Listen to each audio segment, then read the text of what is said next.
A very good evening to all our viewers. You're with me, Maria Zulfiqar Khan, and this is the platform where Islamabad and Washington come together. Tonight on the platform, we will discuss Afghan President Hamid Karzai's visit for a two-day diplomatic trip to India, a visit that comes amid increasing tensions with Pakistan. Tonight on the platform, we're going to discuss what are the implications of this visit for all regional stakeholders, India, Pakistan, Afghanistan and, of course, the United States. Joining us today to discuss this issue is Dr. Ishrat Hussain, who will be joining us from Karachi. Dr. Hussain is the former Governor State Bank of Pakistan, and also joining me from Islamabad is Simbal Khan, expert South Asian Studies and Director Afghanistan and Central Asia Institute of Strategic Studies. Now, before we carry on this discussion, let's cross over to Washington, where my colleague Raza Naqvi awaits us. Raza, over to you. Thank you, Maria, and welcome viewers to Voice of America's Washington studios. I'm Raza Naqvi. Tensions in the AfPak region revolve around the future of Afghanistan. The endgame may still seem far off, but already the various regional actors are positioning themselves for a stake in a final settlement. What are the concerns of countries like India and Pakistan in particular, and how do they intersect with the interests of the United States and the Afghan government? Also, how can economic ties contribute to a stable South Asia? To discuss this, we are privileged to be joined by Dr. Walter Anderson, a renowned South Asia expert, and Joshua Foust, an Afghanistan expert with the American Security Project. Gentlemen, thank you so much for joining us. Dr. Anderson, I want to begin with you. And right now, Hamid Karzai is in India. He's meeting with the leadership over there. Press reports have suggested that the two sides are looking to engage in a strategic partnership. If not that, then a number of various other agreements will be looked at and signed, maybe. What does this signal, in your eyes, about India's relationship to Afghanistan and its ambitions there? Karzai and Manmohan Singh have seen each other several times, reflecting the national interests of the two countries, to have a strong relationship. The word strategic I'm always a little suspicious of because it covers everything practically in a room. So I wouldn't put all that much emphasis on that, though Karzai clearly wants to have an Indian linkage for his own strategic purposes, and vice versa for Manmohan Singh. I think you have to put this in the context of how I think both Karzai and Manmohan Singh are looking at the withdrawal, the impending withdrawal of U.S. troops, to a certain extent being a compulsion of U.S. politics, and they realize that. And on the Indian side, I think you see two things happening. One is that the Indians are investing more in Afghanistan. You know that they've had another rather large tranche, a very interesting tranche we might want to talk about later, of funds into Afghanistan. On the other hand, they've actually gone out of the way to try to improve a relationship with Pakistan, because I think that they see that Pakistan playing a role in Afghanistan, and Karzai does too, sees Pakistan playing a role. And so I think the three, potentially could, hopefully, this might at some point lead to discussions where they can, talk about their mutual interests, and because for all of them, their best interest is a stable Afghanistan. A lot depends on the tactics, and I think that's what they have to sort of sit down and talk about. Joshua, I want to bring you on this. What is Afghanistan's interest? What is President Karzai's interest in trying to seek India as a power that it could look towards for help for its own sake? I think you have to take the last 20 years of Afghanistan's history into account here. There's a great deal of anger within the Afghan government, in particular in the Afghan security services, toward Pakistan, whom they accuse and largely hold responsible for a lot of the insecurity that they've had to face.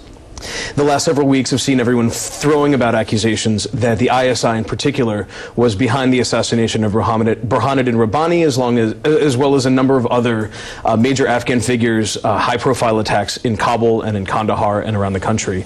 And I think right now what's happening is anger is peaking, and there's a sense that Pakistan is not interested in being a responsible partner in the Afghan peace process and in the post-withdrawal setting inside Afghanistan. So in that context, Karzai reaching out to India for strategic partnership India just announced its intention to try to take over some of the training of the Afghan National Security Forces. This is all part of in a way, Karzai trying to hedge against what he thinks is Pakistani aggression against his country. So, I mean, just to clarify, I mean, you think that at some level Karzai going over to India is a way to send a signal to Pakistan? I mean, it was. Karzai didn't just schedule this trip 2 weeks ago. I mean, it's been something that's been in the works for a while. But also, in kind of a general sense, Afghans tend to like India.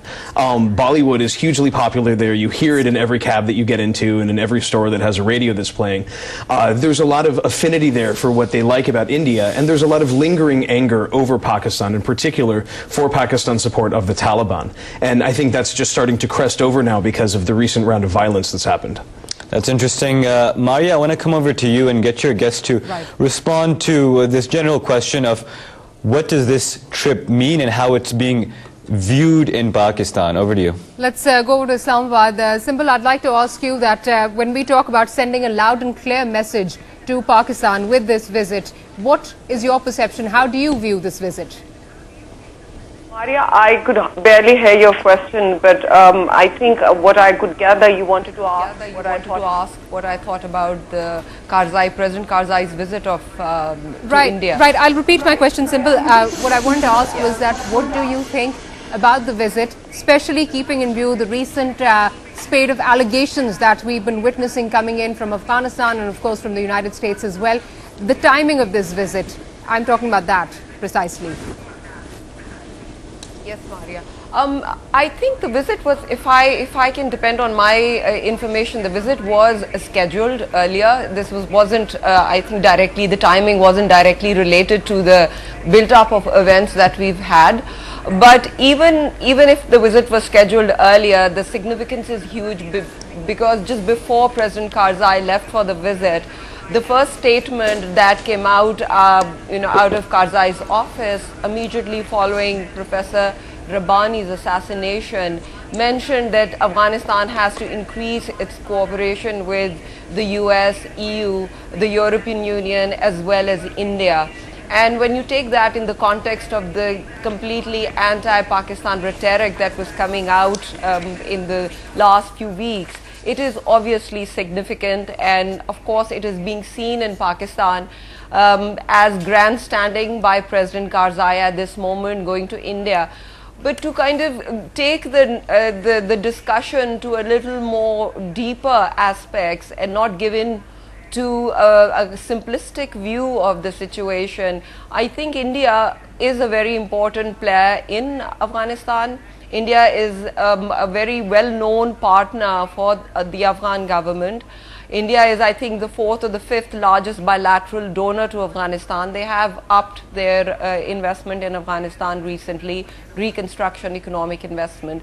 So the importance of India for Afghanistan is definitely an important matter. But I do not look at India's importance or President Karzai or India's relations with Afghanistan to mean as something which is a negative for Pakistan per se, and I do not want to see it usually in a zero-sum manner, and neither should anybody else do that, because I think the importance that Pakistan has, the security synergies between the situation in Afghanistan and how that impacts Pakistan and vice versa, their relationship with India is a completely different dynamic. Right, let's go over to Karachi. Let's bring in Dr. Ishrat Hussain as well. Dr. Hussain, now how do you view this current financial, not current, I wouldn't say it's quite current, it's been happening for quite some time now. How do you view the financial assistance given to Afghanistan from the Indian side, and how do you think it will affect Pakistan? I think it is in Pakistan's interest that we have friendly relations both with India as well as Afghanistan, our neighbors. It is for our own economic interests, because Afghanistan is now one of our biggest trading partners, that Afghan economy should take off. At this moment, the dependence of Afghanistan on external assistance is quite significant, very substantial. Majority of their national income is actually derived from assistance from outside sources. And India is one of the major players, and so is Pakistan. So I think the Indian interest in Afghanistan may be political, but to the point of view of Afghanistan, any assistance which is coming in from any other source to rebuild this country, which has been devastated for quite some time, should be welcomed.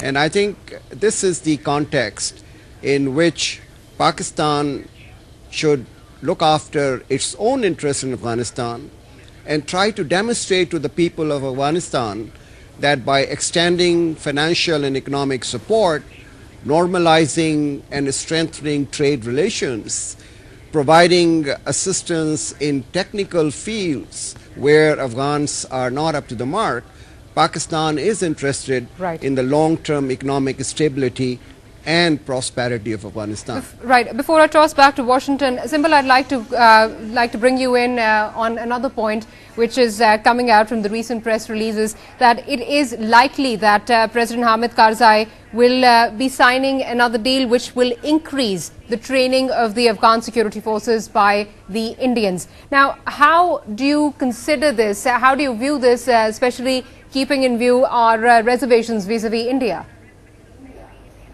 I think definitely that's, for me, as far as I'm concerned, I think that is definitely an inflammatory step. That is something that Pakistan would have liked to have seen avoided by the Karzai government, as well as through the mediation of the US and other stakeholders in Afghanistan. Of course, I think I don't really have to spell out the history in the subcontinent of relations between Pakistan and India. And at this point, when the securitization of Afghanistan, the internal securitization of Afghanistan has escalated to very dangerous levels. Adding this factor or superimposing the old rivalries in South Asia into Afghanistan, I think it's definitely a negative. There are lots of other avenues where India, I think Pakistan would be just fine with India increasing its interaction, civilian training and all that. This is a point where Pakistan and time and again had insisted that this is something that we would like to have seen avoided.